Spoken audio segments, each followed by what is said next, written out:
कालिंदी के तट पर आयोजित कुंभ पूर्व वैष्णव बैठक में आप सभी का हार्दिक अभिनंदन। जय श्री कृष्ण, जय श्री राधे। ब्रजवासियों के लिए बड़े ही गर्व की बात है कि वृंदावन में ये कुंभ पूर्व बैठक का आयोजन हो रहा है और दूर दूर से श्रद्धालु यहाँ इस कुंभ पूर्व बैठक में आकर आनंदित हो रहे हैं। लिए चलते हैं आपको उस प्रांगण में जहाँ हो रहा है ये आयोजन।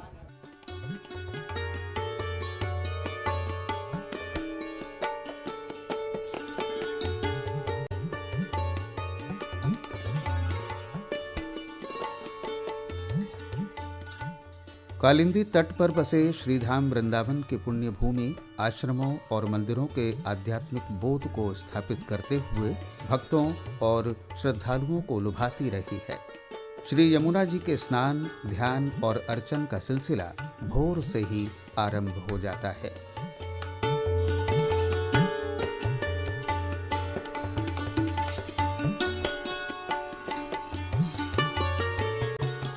श्री यमुना के तट पर विशाल परिक्षेत्र में स्थापित कुंभ पूर्व वैष्णव बैठक के वृहद आयोजन में विभिन्न अखाड़ों के शिविरों में संत महंत अपने शिष्यगणों के साथ अर्चन, स्मरण और साधना में रत हैं।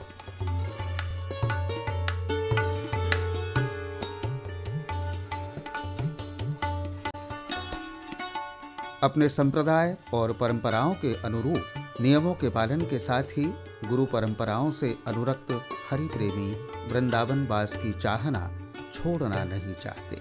वैष्णव भक्तों का ये प्रेम उनकी प्रेममयी वाणी में व्यक्त होता है। वृंदावन स्थित आश्रमों में सुदूर क्षेत्रों से आए छात्रों को आध्यात्मिक बोध का ज्ञान दिया जाता है।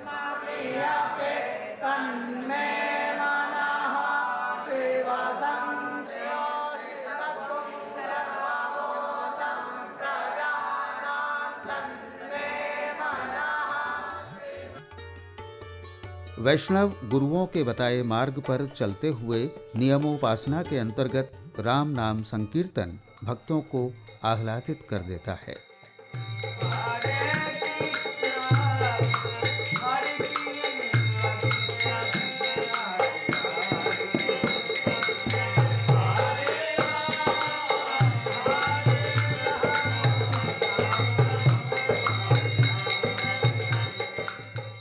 सवा लाख शालिग्राम स्वरूप का दैनिक पूजन देखना आत्मिक तृप्ति की चरम अवस्था को प्राप्त करता महसूस होता है।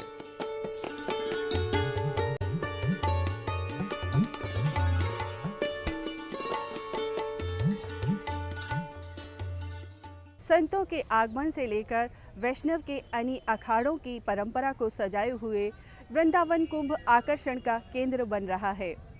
मन में श्रद्धा और आस्था और बढ़ जाती है जब इसके संदर्भ में जानकारी मिलती है ब्रज के मूर्धन्य संतों से। आज से सैकड़ों वर्ष पूर्व की अपनी माता बिनता को कद्रू की दास्ता से मुक्ति दिलाने के लिए भगवान श्री हरि के प्रिय पार्षद भगवान गरुड़ अमृत कलश लेकर के आए और श्री यमुना जी के तट पर स्थित काली हृद के उस विशाल कदम्ब वृक्ष पर अमृत कलश लेकर के बैठे। कुछ अमृत की बूंदें वृंदावन की धरती पर छलकी। संभवतः पुराण के अनुसार वह यही काल है जब वो बूंदें छिलकीं और वह मुहूर्त प्रायः 12 वर्ष में हरिद्वार कुंभ के पूर्व ही उपस्थित होता है। इसलिए बहुत सनातन परंपरा से जब से देश में चारों कुंभ होते हैं उसी परंपरा से वृंदावन में उसी काल से ये कुंभ की परंपरा रही है। वैष्णव बैठक 2021 के इस आयोजन का विस्तार विविध रंगों के रूप में व्यवस्थित है। इसके विस्तार और विशेषताओं के विषय में बताया मेला अधिकारी श्री नागेंद्र प्रताप सिंह ने। यह 56 हेक्टेयर भूमि के ऊपर मेला इस समय स्थित है। इससे पूर्व 2010 में मेला आयोजित हुआ था जो कि सिर्फ 40 हेक्टेयर भूमि पर था। तो उसके अनुपात में इस बार हमने भूमि को विस्तार दिया है और 2010 के अनुपात में इस बार अधिक साधु संतगण आने वाले हैं, आ भी चुके हैं और अभी प्रयागराज का माघ मेला समाप्त होने के बाद और अधिक संतों के आने की उम्मीद है। मेला परिसर में श्रीमद् भागवत कथा के श्रवण हेतु श्रद्धालु स्वतः श्रवण स्थल तक पहुंचकर आनंदानुभूति से खुद को धन्य मान रहे हैं। ये सुंदर सी धरती माँ यमुना की पावन धरा है। ये यहाँ माता यमुना भी बहती हैं बरसात में। इस पावन सी धरा पर जहाँ भगवान लीलाएं करते हैं, इस पावन सी धरा में हम सभी भागवत सुन रहे हैं। प्रिय भक्तों, भागवत जी को बहुत बड़ा ग्रंथ है, एक बहुत बड़ा विशाल समुद्र है। 18,000 श्लोक, 335 अध्याय और 12 स्कंध भागवत जी की शोभा है। ये 6 अध्यायों का महात्म्य व्यास जी महाराज ने गाया और यह समझाया कि भागवत क्या है और भगवान क्या है। इसी श्रृंखला में आकर्षण और आस्था का केंद्र बना वो स्थान जहां किन्नर महामंडलेश्वर श्री श्री 1008 हेमांगी सखी और उनके अनुयायी भी सहभाग कर रहे हैं। वृंदावन में कुंभ पूर्व वैष्णव बैठक नाम दिया गया है और यहीं से शुरुआत हुई थी कुंभ की। और कुंभ जो है ये जन जन के लिए बहुत ही लाभकारी है। क्यों लाभकारी है?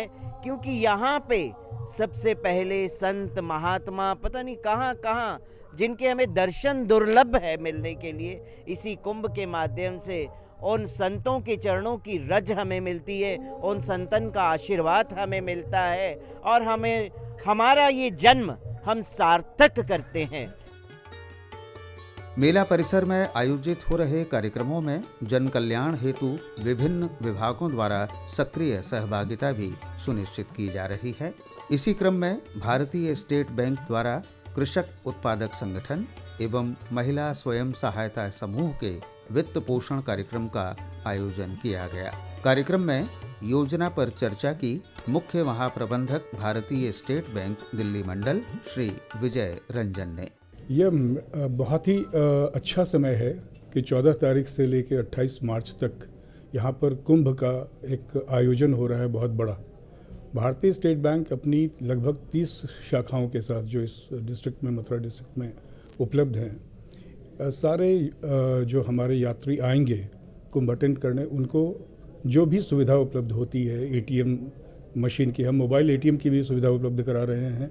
साथ ही साथ हमारी सारी शाखाओं अपने काउंटर्स के द्वारा जो भी सुविधा उनको चाहिए वो सब उपलब्ध कराएंगे, चाहे वो कैश निकालना चाहे, कैश जमा करना चाहें।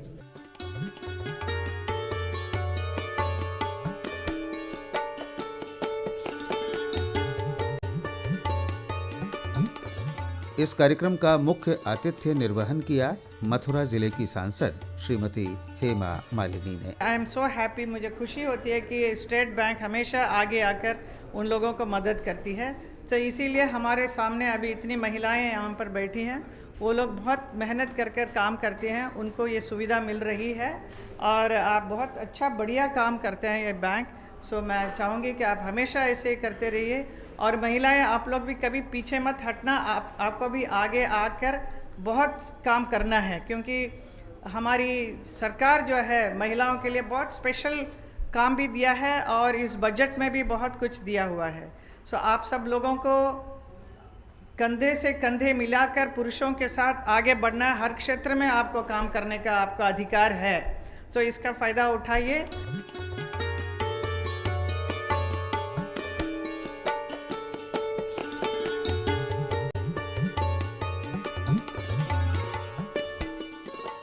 कुंभ पूर्व बैठक के निरंतर आयोजन आप इसी कार्यक्रम में प्रतिदिन देखते रहेंगे। तब तक के लिए हमें आज्ञा दीजिए। जय श्री कृष्ण, जय श्री राधे।